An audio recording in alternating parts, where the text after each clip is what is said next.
What's going on, guys? Talk Aston Villa here, bringing in the match review for the Aston Villa versus Fulham game that happened earlier today, finishing 2-0 to the Cottagers. And I can't really say I'm not surprised. If we look at our last three games, guys, we obviously had Sunderland, Southampton, and of course Fulham today.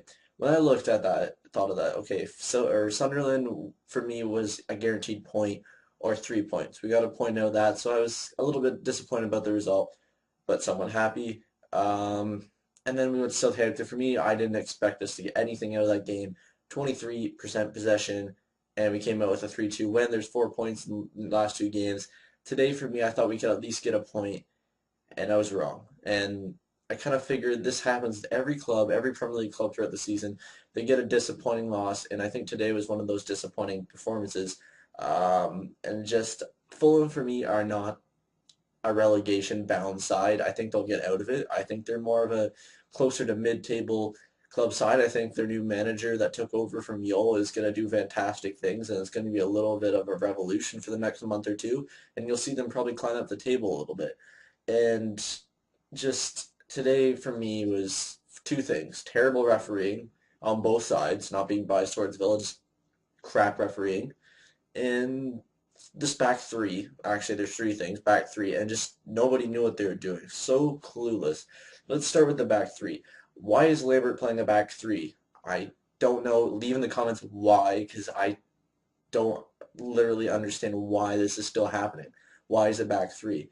The back three with Bakuna, among others, just isn't working. Bakuna is, for me, is a right midfielder, a wide midfielder, a right center midfielder, kind of more on the wing or left, I guess you could say too. Why is he playing right back or left back or any defensive position? Yes, he can play that once in a while, but that is not his primary position. Why isn't Loughton playing? Baker is not a technical left back. He plays center back majority before that. Why? Obviously, hit Loughton and Lambert have a feud. Why still? Let it go, put him in, because that was honestly crap. Baker did a few nice things. Surprised he didn't get hurt today like he always does. But Kuna looked terrible. That free kick, yes, it was from really close. Yes, it was difficult, but no, just no. That was not what I was expecting. Probably shouldn't even shot that. He probably should just chipped it over the wall and see what happened, because just no, that summed up the whole game. Let's go to other things let's go to refereeing. It was terrible. There's both things. I'll go with even Fulham too. There's some things called that we should have got. Actually, let's go with the penalty. The penalty was not a penalty. I think it was Kakanich and Berbatov, a great ball. Berbatov's actually finally playing a good game. I think it was Kakanich running in on the running into the box. That is not a penalty when, say if this would be, I think it was Bakuna, and this would be Kakanich. If you're gonna back in, literally back in to Bakuna and fall over, how is that a penalty when you're literally putting all your weight and body checking and pushing him off and then falling because he's built well and have better balance than you do? How? It was just two bodies colliding. Actually, it was basically Kakalinic, I can't pronounce his name well, colliding with Bakuna, and they called penalty. How? I don't even know.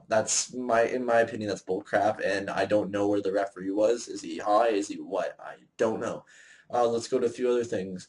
Agbon the Horror for me would probably been the player of the game. Benteke looks absolutely lost. He had one good chance at the end. His hold-up play is all right, but that's about it. He's offering nothing else. He would have had another. I think he had almost an open net, but it got swept away by Risa. Risa, for my opinion, for Fulham was the player of the game at many parts. He did everything, and for a 33-year-old showing us, our 32-year-old showing us up, that's pretty bad.